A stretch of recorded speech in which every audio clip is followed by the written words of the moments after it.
Okay, we are Facebook Live, and then let me make you a co-host. Give me 1 second. Oh, okay, we are Facebook Live, and then let me make you a co-host. Give me 1 second.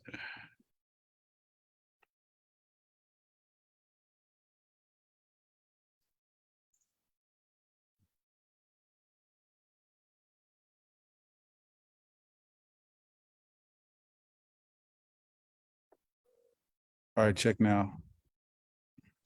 Leslie.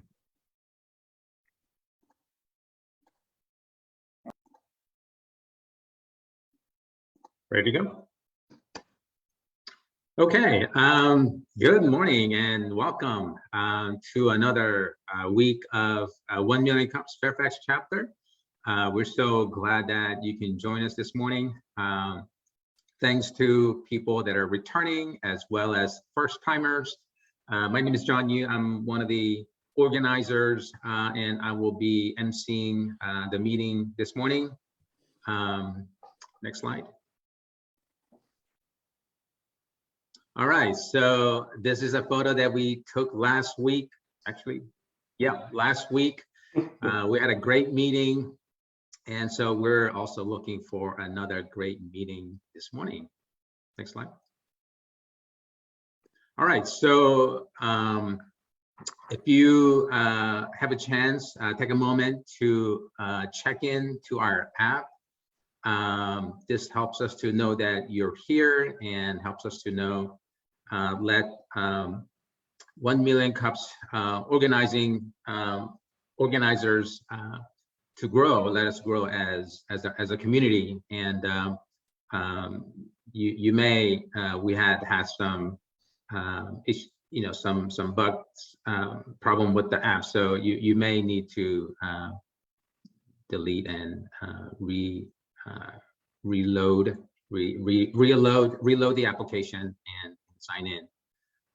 Feel free also to introduce yourself on the chat feature of our Zoom. If you're to let us know, to let everyone know that you're here. Next slide.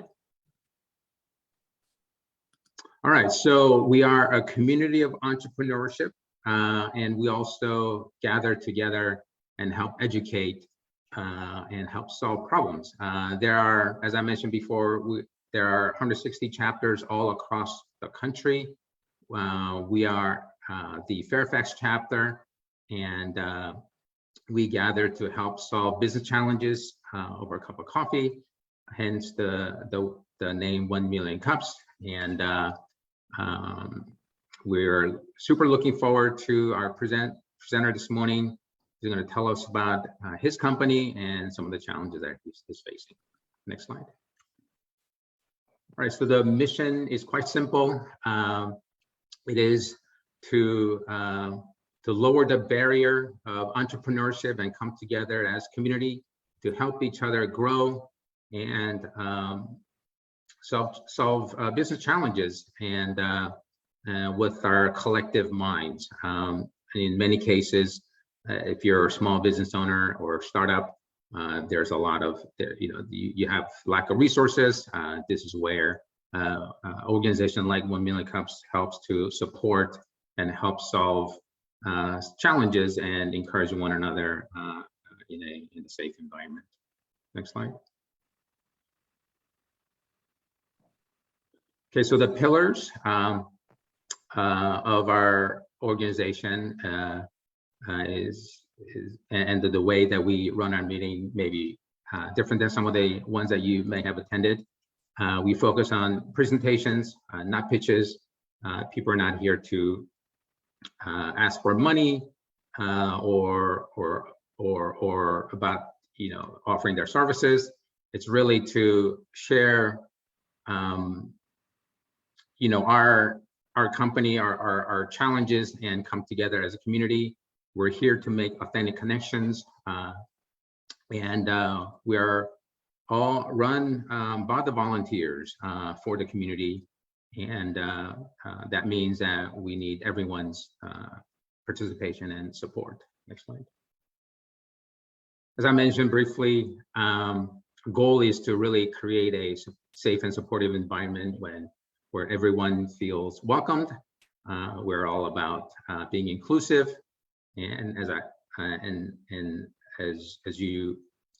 I mentioned, we're all volunteer led, so we need everyone's support, whether you're organizer or presenter or attendee, and also if you're interested in being part of getting more involved as organizers. As an organizers, we're always welcome people to come and help out with the group. Next slide. There are many ways you can join the community. We like everyone to take part in this awesome community. Obviously, the first thing is to come to our weekly meeting and participate, in which you are doing. Also, help us to get the word out. Let your friends and colleagues know such organization exists, and also follow us on social media and share our content. Next slide.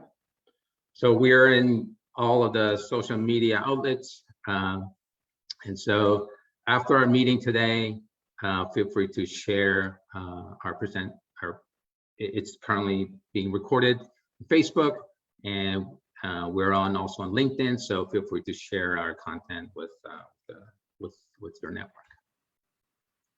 All right, next slide. All right, so these are the folks that are organizers, that are basically working behind the scenes to set up for the meeting and make the meeting happen.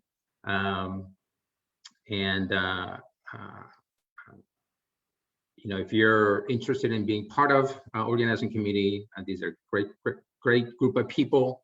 I'd encourage you to reach out to one of us to let us know that if you'd like to be involved in our group. All right, next slide. We also have a group of ambassadors. Let me take a moment to ask those ambassadors that are here this morning to introduce yourself and why you decide to serve as the brand ambassador for 1 Million Cups. Let me start with Tony.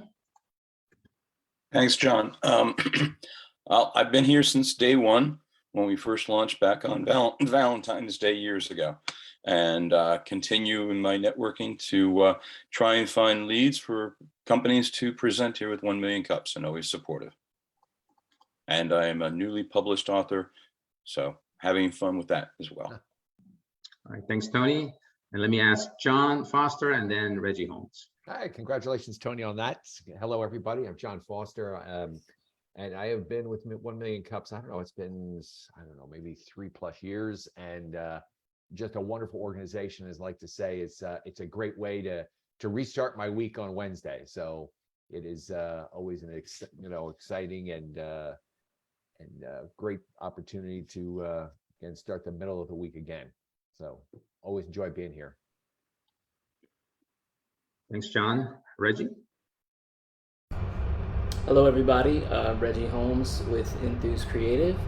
I've been an ambassador for a few months. I love being a part of the community and being able to share with everyone here and just hear great new ideas and be able to contribute to their development. So thank you.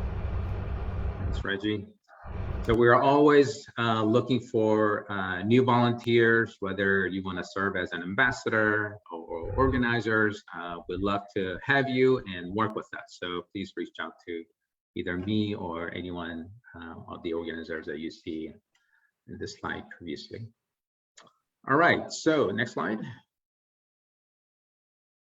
All right, so at this time, I'd like to recognize our sponsors. Normally when we meet in person, we have 2 sponsors, space sponsor and a monthly coffee sponsor.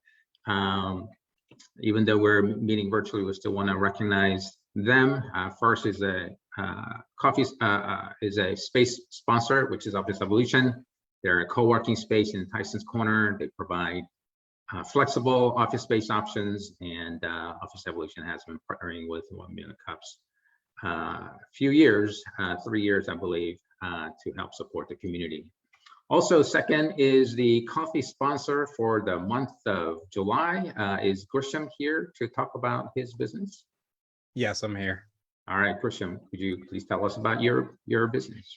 Yeah, absolutely. I appreciate it, John. And I double as a part-time ambassador, part-time, I guess, coffee sponsor this month. So I wanted to be ambassador largely because I got so much from presenting. And one of the times I presented was about CB Nation. And, there's so much great feedback and information that's here. And basically CB Nation, I call it a content-based chamber of commerce, have a daily podcast, blogs, video content, all to help entrepreneurs and CEOs and business owners to succeed. So launching kind of something that's a little bit more niche to the DC, Maryland, or Virginia area. So have a listing that you can, add to the site.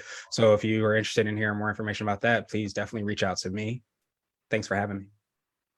All right, thanks, Grisham. Yeah, so Grisham has been a tremendous help, not only being a ambassador for our 1MillionCups, but also supporting, letting people know about our great group here. And Grisham, thanks also for being a coffee sponsor as well. So if any one of you would like to volunteer as a coffee sponsor, there's no cost. Obviously, we're meeting in virtually, so there's no need to provide coffee, but we'll give you a couple of minutes to talk about your business. So if you're interested in that, please also reach out to me. All right, so next slide. All right, so before we have our presenter speak, let me just quickly go through some ground rules for our virtual meetings. I'm sure most of you are familiar with. First of all, please keep your microphone on mute during the presentation. After the presentation, you will have opportunity to provide feedback to the challenge question and as well as answer questions. So it would be a lot more interactive, but during the presentation, which will be about 6 to 10 minutes, please keep your microphone on mute. And also during the facilitation or interactive time, Leslie will be facilitating, and she'll provide a bit more instructions how that works, but mostly just raise your hand through your reactions, or your microphone will be unmuted so you can ask questions there. So she'll help facilitate that. So without further ado, let me introduce Kurt Nguyen from Tulu Systems. Kurt, please take it away. Hi, good morning, everybody. First of all, just want to thank the organizers for 1MillionCups for allowing me the opportunity to come back again and talk and collaborate. This is for me, it's been a wonderful forum that I've done in the past to get feedback and just have an open dialogue. And so I'm hoping to do that again with this solution that and product offering that we have. I also want to thank all the participants that's kind of come out. I'm looking forward to having a healthy feedback and collaboration, and that's really what I'm looking for today. I want to be able to maybe share a little bit about the next slide, which is the challenge question. So I want to qualify this a little bit more. Obviously, with any product, everybody wants to know how to get to market and who are the customers and whatnot. We've actually we're at a situation right now whereby we have a product that's out there, but really because of the nature of the product, I'm really more interested in how do we get it seeded with beta customers. So how do we get into the hands of people to try it out on a trial basis? And I'll qualify that a little bit more once you start seeing the product and what that means. So we're not necessarily right now, we're not looking for, I'm not here to, pitch to you, get investor money. I'm not looking for revenue per se, as much as I'm really looking for beta customers that would be actually able to use the product on a free trial basis and give us the feedback, because we're still trying to discover and understand what that looks like. So that's and so to us, that's the fastest way to gain us entry into market, as well as give us the feedback and what that would look like. Okay. You can go to the next slide. A little bit about myself. I've had over 30 years in technology, sales, marketing, executive management. I've actually from the West Coast. San Diego is my hometown. So I don't know if anybody is from California. That's where I grew up. And then I slowly migrated eastward. And I think the East Coast is about as far as I can get to at this point. My family, we've settled in the Loudoun County area since about 2001. And that coincidentally is when I founded Connexus Inc., which was, I started from my last startup. I'm actually a veteran of 3 startups from the .com era. And you guys remember their .com era. I'm actually one of those that didn't make money. So I wouldn't call myself as a success story in the .com. I call it .bomb because I bombed a lot of it, but however, I took a lot of the lessons learned from that when I established my company, as well as gave me insight on what I'm looking to try to do with Tulu Systems as well as Connexus. Connexus, we're a government contractor, and we provide cloud security and mobility technology services. And we've been with the federal sector since 2001. Our clients include the Navy, Department of State, the Army. We're actually supporting them in developing and maintaining some mobile app and system applications right now. So we like working with them. We have a rich history with them. And so that basically mainly pays the bills for me. However, I founded Tulu Systems in 2018, and I'll go into reason why I did that. But it's essentially it's a startup. It's a bootstrap startup, and it's fully funded by me. Haven't received any equity funding from anybody, and actually have kind of avoided looking for it. So I haven't actively looked for that, and I'll explain for a little bit for why I did that. But before I jump into that, Melinda asked me to tell a little bit about something else other than business and what's important to me. And one of the things that we're very passionate about, my wife and I, is about helping to solve the food security issues that's growing in America. As you all know, food prices are going up, inflation is going to the rocket. However, we have been serving, my wife and I have been director for this food bank that's based in Ashburn, Virginia, for about 2.5 years. And being a business person, I always look at the underlying problems and issues and how do we work to solve and effectuate it. And fortunately, unfortunately, the organization has grown and has doubled by 100% every year since we've been working at it for the last 3 years, which is a good testimony, but it's also a bad testimony in the sense that that means that there's more people that are needing help. Last year alone, as I said here in 2021, we distributed over 50,000 pounds of food through needy families throughout the Loudoun County. And we work with many different organizations in the area, from a larger food distribution warehouse. We out in everywhere from Winchester to DC. We go and we collect food. We have a team of people who goes out there and collect food and put them into these blue food boxes, as you call them that. And we bag them so that they look like they're actually grocery bags. And we do that intentionally and purposely because, there's something, nobody wants to go to get food. They're already in a distressed situation. So we try to do our best to make it as dignified and as loving, caring as possible, so that we make it as something so that it reduces the social mental impact that it has on them to have to come and collect food.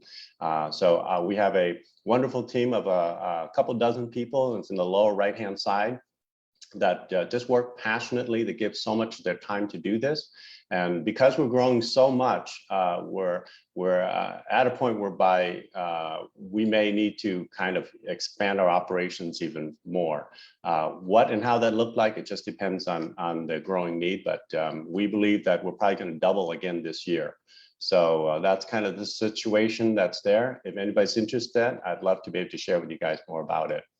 A little bit more about the Tulu. So we found this actually in a situation back in about 2013. We actually had a contract working at the Navy Yard, and you may not recall, but there was an active shooter on base. And this person went in and basically killed about 13 people and wounded several other individuals. I, like many people, wanted to get in touch with my employees who are customers. And you know, the best information we got is, as most of you know, even today, is you find the information through CNN or through Facebook, and that's about the net of it. And I said, you know, if I had people that I care about, how do I quickly get that information to them? And so I thought, what's the quickest and simplest way to do that? And that's the background and the genesis for how I actually invented the Tulu product and system. So you want to go to the next one here. So what I'd like to do is, the best way to show it is if I can actually do a very short demo. So host disabled. Okay, so do I have the ability to share screen now? Host disabled participant screen sharing. What does that mean? Am I being able to share my screen right now? Danelle, can you add Kurt to share the screen? Yes, I'm doing that right now. Sorry Cool. about that. We'll I set- made him co-host. yeah, I think I lost out and had to go back in for a reason. So may have lost Mhm. co-host capability. Give me 1 second. There you are.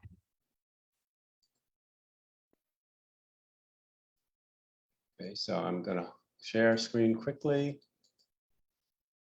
Great. Can everybody see my screen now? Yes. Okay, great. So this is the basic product itself. It's actually, it's a web-based and mobile application system. And the basic scenario is this.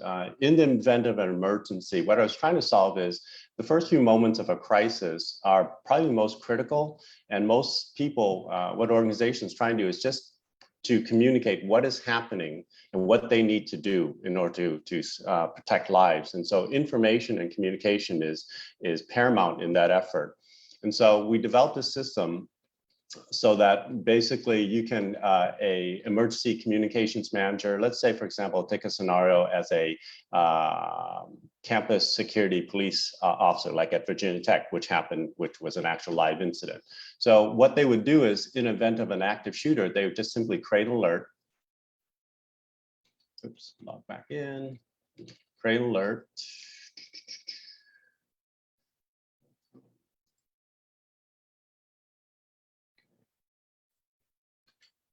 Okay, so it would type in active shooter on campus, and then that would be the title, and then I would just put in there remain, and this is what we were told, remain indoors. This would be their protocol. And we can send it by multiple ways, including text and email, so that there's redundancy in communication. So if you like, for example, if you're a student, a faculty member, or administrator, you would get this alert. And then I'd also have the ability to account for people. So I send this.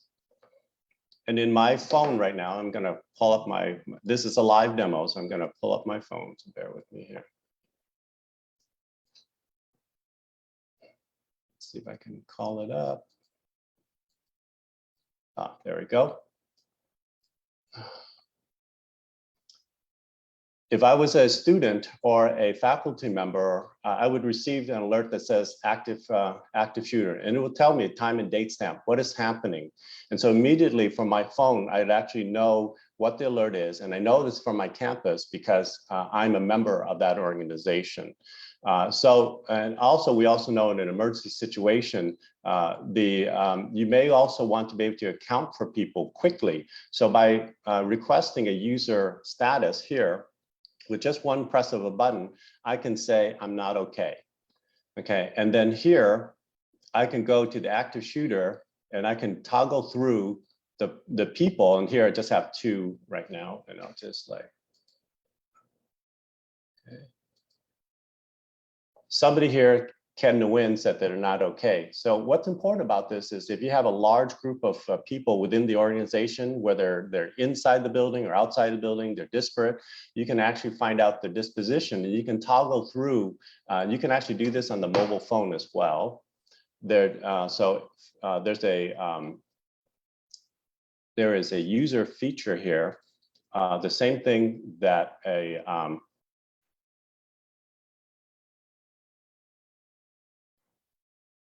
we go.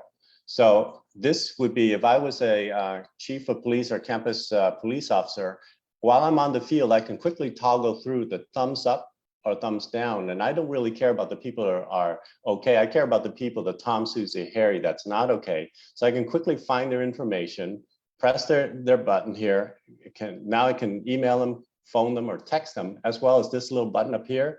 I can press this and immediately I can geolocate them. Virginia Tech, what happened there was that you had a group of students that barricaded themselves within one of the buildings on campus. Had they been able to receive this information, they can also be able to respond back, create a two-way communication, and let the security office know that they are not okay. So they can actually be able to toggle through and see who is actually not okay. So you can imagine you have a group of people and there were about 10 students that barricade themselves. You can quickly identify the people that are in need, locate them, and reprioritize your strategy in order to deploy the right resources to the people that needs it the most. And that's the basic app itself. So I can turn the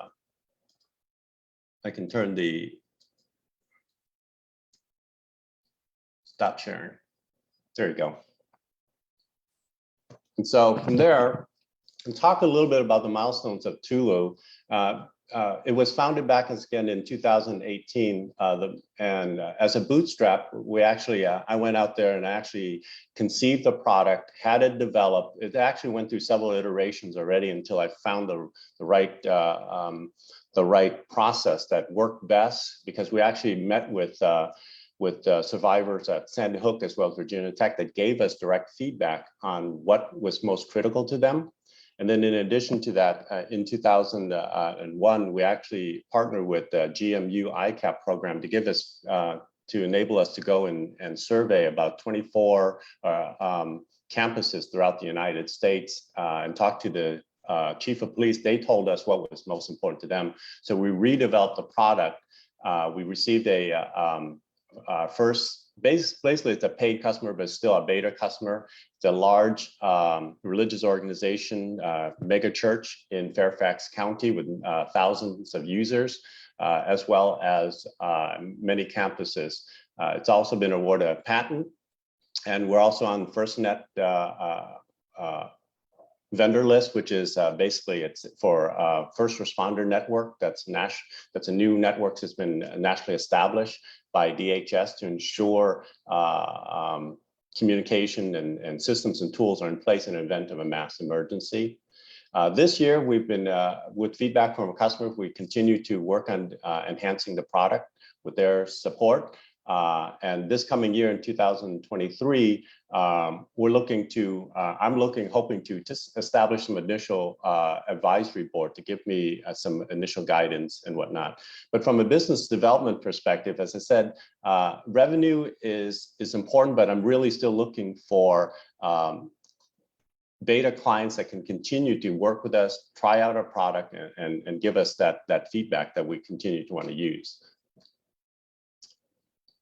With the feedback that we've gotten and also the research we've done, the most obvious things that come to mind that we found was universities and schools are our core, religious organizations and utilities and malls are more the outside.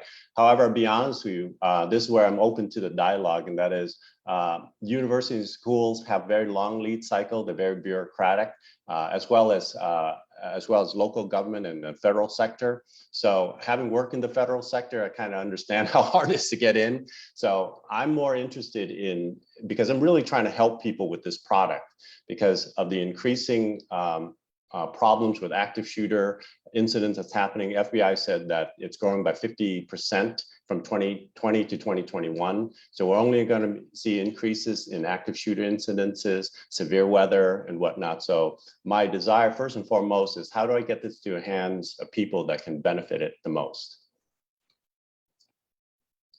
Market leaders, these are probably the largest players that's out there, Everbridge being the largest. The market itself is about $4 billion.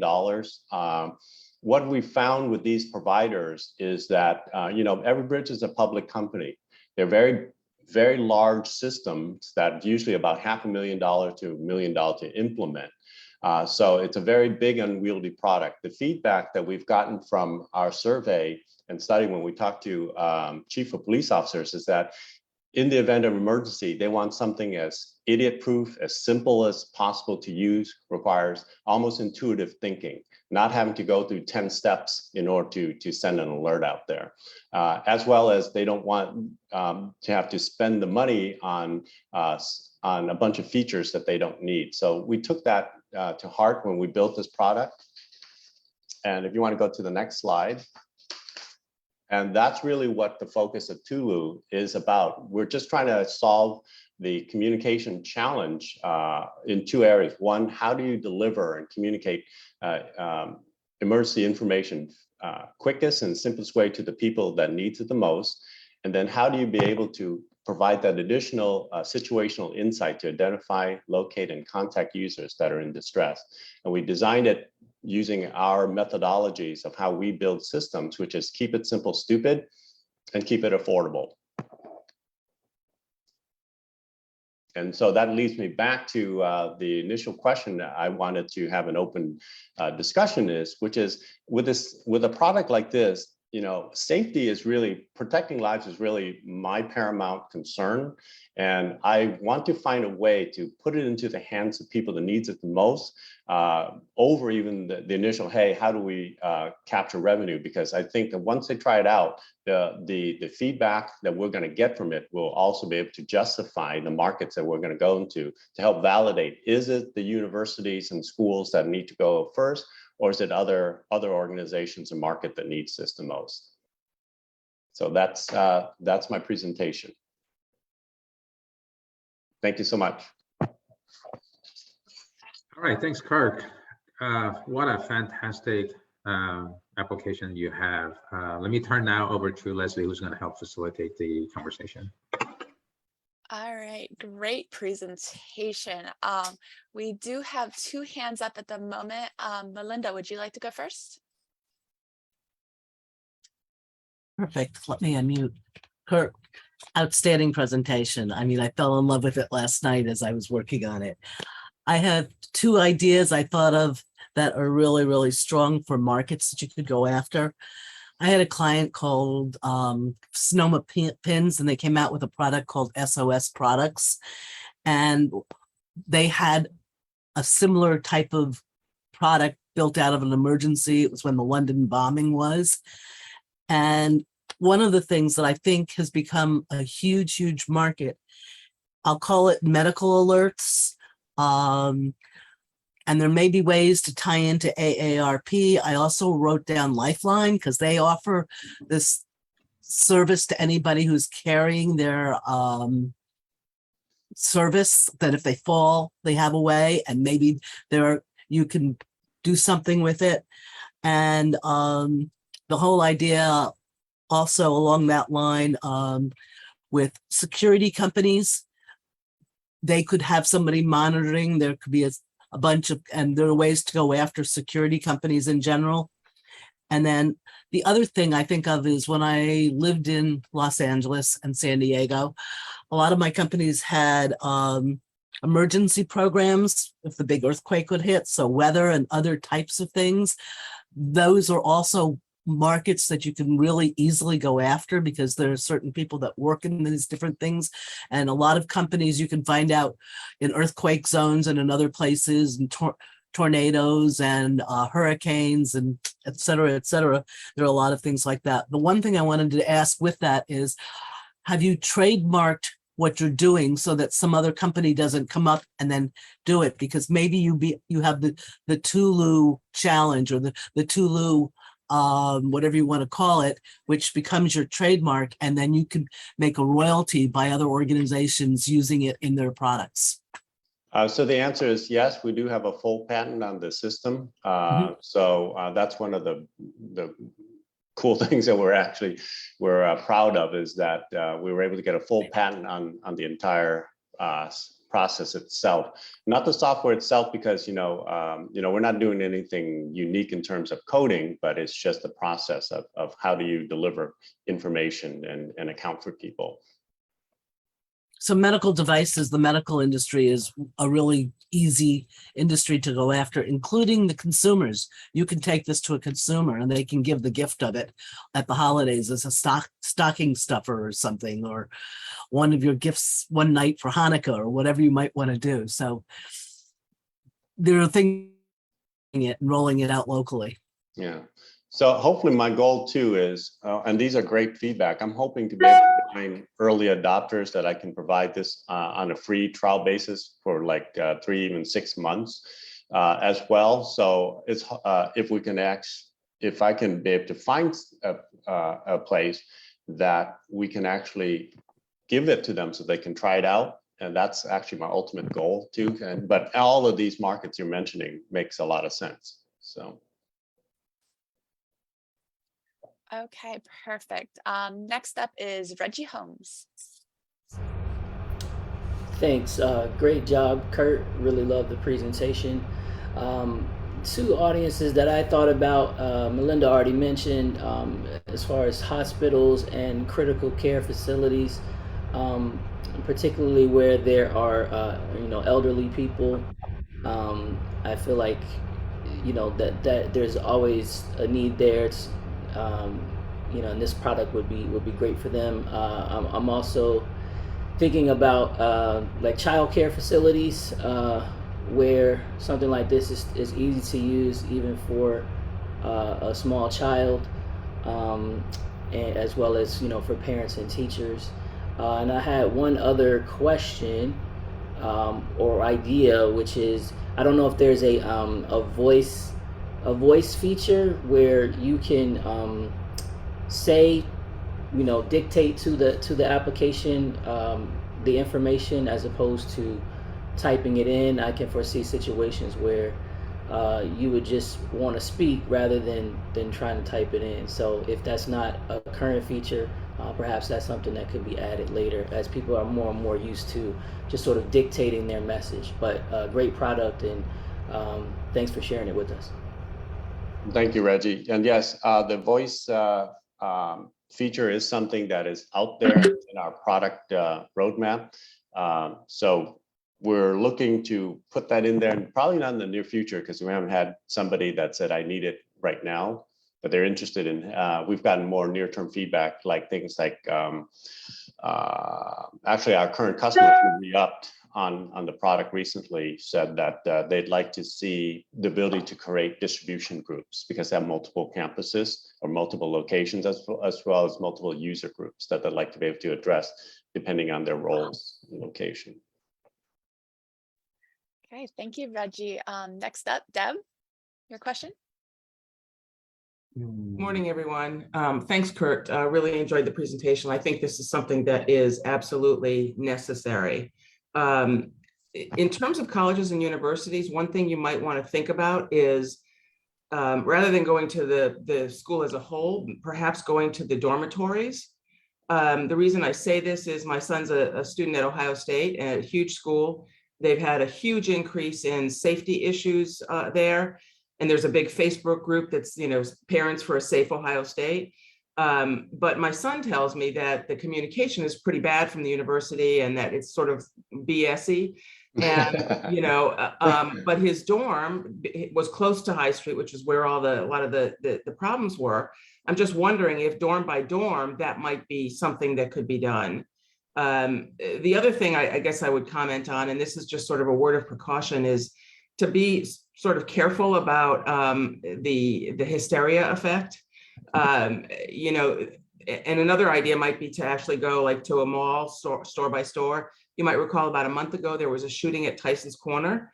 And, my son was there and he called me right away as he was hiding in a storeroom at a store. And so he and I were in communication, which was terrific. We were texting back and forth, but I wanted more information. And I went to the Twitter sphere and I was looking at Twitter, and it created more anxiety for me because active shooter at Tyson's Corner, and people were just, crazy. And it made me more nervous than communicating with him. So just a kind of a word of caution about how this is used so that people don't get more anxious than before, but you might go to the actual source. individual stores, individual dorms. Right. No, I definitely agree with you. And one of the things that we're trying to avoid is increased noise that's out there. So the purpose of this and the way it's designed is not to be many things to many people. And so we've intentionally designed it with fewer functionalities so that it's really designed for one-to-many. So that the communication control is supposed to be addressed from an authorized source, such as a campus police. If it's a mall security, right? So that it's sent out to the users that want to have it. So take, for example, the mall. The users could be the retail store owner, so that they can be the one to say, hey, there's an active shooter at Tyson's Corner here. You need to lock up your stores, or you need to direct, and then you can send instructions. You need to direct your customers here and there. So then that way they'd actually know what's going on. For yourself as a parent, I know I have a child also going to University of Tennessee. It'd be great if I were able to download an app that I also get notification as a parent if there's a impending weather emergency, or a building fire emergency, or an active shooter, God forbid, that I would get the same information directly from the source, that it's controlled and it's accurate, rather than getting it from Twitter, Facebook, and all these things, which, like I said from the very beginning, the genesis of why I created it is there's so much noise out there, and we don't know how to filter what is accurate and what is real. And so it's designed purposely to give the organizations the authority to deliver clear and concise information to the people that belong to that organization, so that when you do receive it, you know it's from an authoritative source. But thank you. Okay, Melinda put a comment in the chat about military use, and Rochelle agreed that the military could definitely benefit. Does anybody want to speak to that, or have any other questions, concerns, comments? Actually, I can a little bit. I was thinking that it would be great for people that are serving out in the field as well as on the bases. And that's really easy to get to in selling the military. And I was just starting to write another one, the transportation industry. Maybe you can do a test with Metro. I'd love to get in Metro. Yeah. Right. And my only comment with the military, Melinda, is having worked in government contracting, they want everything, because the security protocols, you either have to be able to put it on what's called a FedRAMP cloud environment like Amazon, and that's like $1 million proposition to certify the product prior to them even using it. So it's been a little bit cost prohibitive to enter into the government market for that very reason. I'd love to get into the hands of the military base, which was origination of the concept, so that, imagine your work employee on a military base. First thing they're going to do is shut down the entryway. But how do you get information to all the employees and contractors that are there? So I wholeheartedly embrace you and agree with it. You might be able to get a test with, like, City of Alexandria has its own bus system, so you might be able to get it on a local basis in some of the communities in Virginia, Maryland, DC. Yeah, that's a good idea. Something that is probably not the core central, something that's more an organization that has its own governing and authoritative source, so that we can probably try to quickly get them to seed and test the product out for us. So that's a great idea. All right, over to John Foster, please. There we go. Hey, Kurt, John Foster. Love the presentation. Couple of things. One is I don't know if you've run into Tulu on LinkedIn. When I Googled you, there's another Tulu out there. So I didn't know if that caused any confusion. There is a company out there. They're in a totally different space than we are. Okay. But yes, I'm familiar with them. Thank you. Gotcha. And I haven't gotten quite to that point whereby I have to address the whole trademark issue. But I hear you. Thanks for searching. No, just that. But I think more importantly, the other thing I was thinking about, Kurt, was I'm sure you've looked at this. Is so many companies have to have an emergency plan. And so how, how can you take this tool and talk about how you can fill that piece of that emergency plan? Because I know a lot of companies are struggling with that, especially now. Oh, that's a wonderful point that you bring up, John. And you're absolutely right. Here's a scary story. Part of our research we did was that with the government or any corporate organization, they have to have an emergency plan. The government in itself, believe it or not, in the event of a fire or something like that, where you need evacuation, every floor of the building, they're supposed to designate 2 people, one person to lead everybody out and one person to stay back. And that's a whole crux of their entire plan. They have no other piece of technology other than the existing, building alarm system, which, as you know, when it turns on, it creates noise and confusion. The emergency plan, our piece of it isn't meant to address everything. It is not meant to, stop an active shooter. There's solutions and other ideas out there. We're just focusing on how do we communicate. Case in point, we actually we drank our own Kool-Aid. There was actually a fire at our office building in Reston, and it was an actual real thing. So I pulled out my Tulu app. I press, I typed in as I'm going down, like everybody, like lemmings, we're going down through the staircase. I said, fire in the building. This is not a drill. And so I had employees both in the building at different places at the cafeteria. I had employees out and about shopping. It was an early afternoon, and I said, let's all meet at the back of the building. And so I was able to send that to people both locally as well as distributed employees that's not there, and they all got the information. So but we just use that as part of our emergency plan, not the overall. But I agree with you.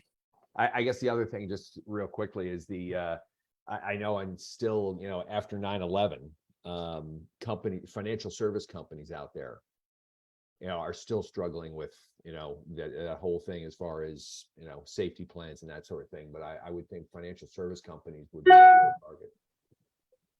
That's actually a great point. I haven't thought about that. Thank you. Yep. Thanks again, Kurt. Love the presentation. All right. Anybody else that would like to add anything to the conversation? We're getting to be about 10 minutes before 10 o'clock. We'll need to ask our final question here soon. So if anybody else would have something to add, pop in now. Actually, I can add one more, and that's an organization called SHRM, SHRM. They're a nonprofit, and they're an association for HR people. And one way to get to companies they're the gatekeeper for a lot of the emergency programs all over the country. They do an annual big trade show. So there may be a way to take your product to trade shows and actively be promoting and maybe becoming a speaker at a lot of these events so that they understand that emergencies happen, and reaching lots of target audiences. So maybe looking at what industries you want to go after and then looking for trade shows. Just as another thought. Gotcha. Thank you. Thank you, Melinda. That's actually a great suggestion. I haven't thought about that. So that's great.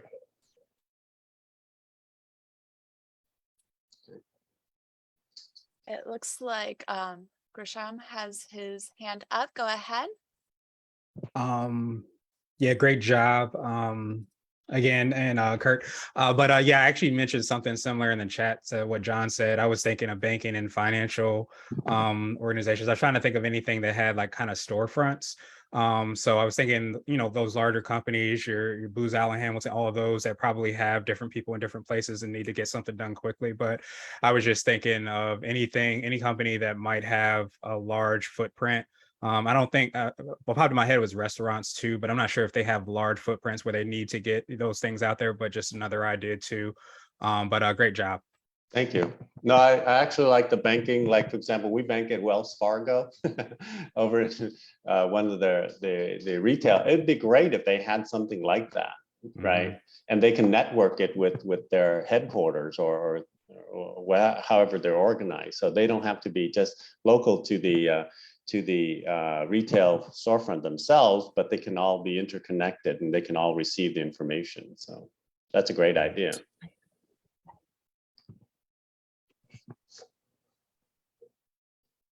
Okay, anybody else want to hop in?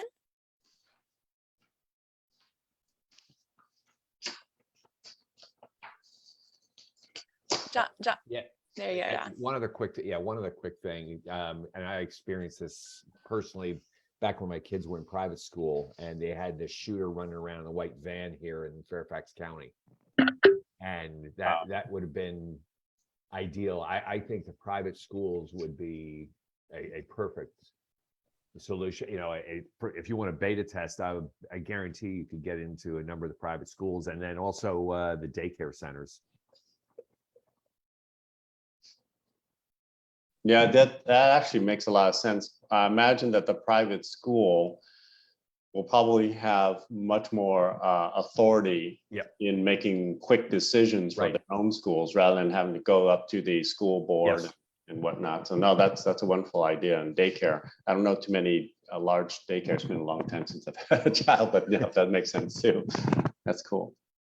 Well, we've got somebody in here who runs a daycare center, and then I could probably introduce you to somebody at the private school my children went to.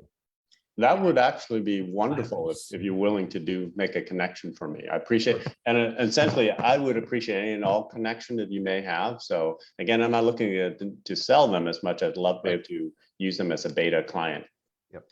Yeah, I have a 3.5-year-old who was in daycare since he was born, until COVID. But we got him into Chesterbrook University Academy here in Alexandria, and they actually had an app for parents where they would send little updates like need a change of clothes, or they would send photos throughout the day just as a little, reassurance and to parents. So I can definitely see rolling that into something like the app that some are currently using would be a great peace of mind for parents. I know I would enjoy it thoroughly as he's going into preschool and grade school and up to. Yeah, and I like that idea because really, I don't think most organization can justify waiting for an active shooter because that may never happen. But having it is great peace of mind. But one of our beta clients I've mentioned to you before, they actually use it. They get a lot of mileage and doing kind of what you're saying, which is they send out inclement weather alerts all the time or building safety alerts so that people know, hey, here's what's going on. So they get some mileage, but they know it's coming from their source. And they only send out when it's important enough so that they don't, they don't tire out the people with the alert. So, but yeah, parents could definitely use something like this. I agree. Leslie, I think we should, it's close to 10 o'clock, so we should wrap it up. Okay, perfect. Donnell, do you want to ask our final question? Yes, Kurt, fantastic job presenting. I love 1 Million Cups because we always get to see what our amazing community is doing. And, thank you for coming back and thank you for sharing this tool with us. And I'm sure it will save lives. But the final question is, what can our 1 Million Cups do for you? I'm sorry, can you say it again? That I just heard something went through. What can our 1 Million Cups community do for you? Well, just the networking community that you have right now has just afforded me just the opportunity to validate and give me that active feedback. We're not, we're always open to learning. And so we're really trying to help people with this application here, and we're trying to protect as many lives as possible. And you guys have more insight than I do in terms of what's happening out there because you're all embedded into your own communities. So I want to continue to have the dialogue with everyone here and just continue to share with me, what are you guys seeing, hearing out there? And is this product a must-have or a nice-to-have in terms of protecting life? I believe that, you need to have information, and communication is key to any critical crisis, but we'll have to see how that plays out.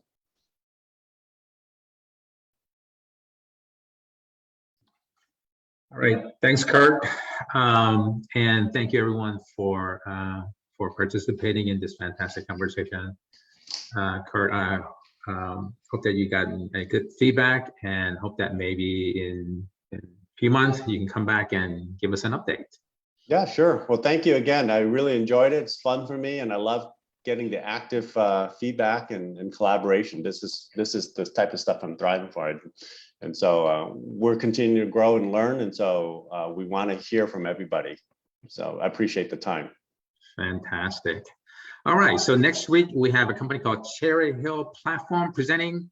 Again, we're looking forward to a fantastic conversation. So please come back.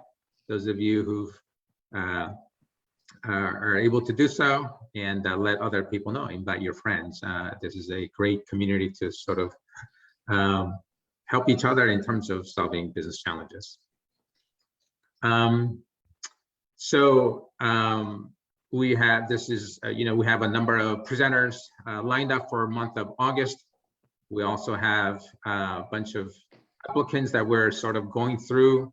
But if you have a business and have a challenge that you want us to help you sort of socialize with, or you know somebody whose business might be a ideal candidate for us to have these type of conversations and looking to solve problems, please reach out to them and consider presenting. This is a fantastic way because it doesn't cost you anything, just your time and effort. Next slide. All right, so we have a bunch of events in the area that you might be interested. You can look through those. Due to our time, I'm just gonna sort of skip this slide and have you just sort of skim through and I do have an event coming up every weekend here in it's in Woodbridge, Virginia.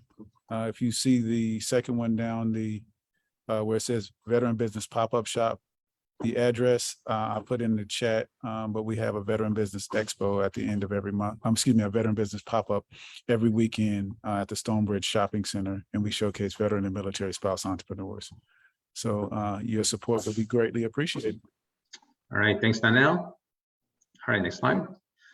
Again, if you're interested in becoming an organizer, work with a fantastic group of folks to help fuel our business community, please reach out to us. We are always looking for new organizers for our organization. Next slide. All right, thank you again.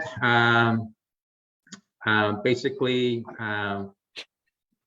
entrepreneurship is a lonely journey. You don't have to take this journey by yourself. You have a community that can help you and support you. So I also want to thank you for presenting, Kurt, and thank you everyone for participating, and thank the Kaufman Foundation. There you go, Kaufman Foundation for setting this up. So thanks again, and we see you all next Wednesday, same time, same channel. All right, bye everybody.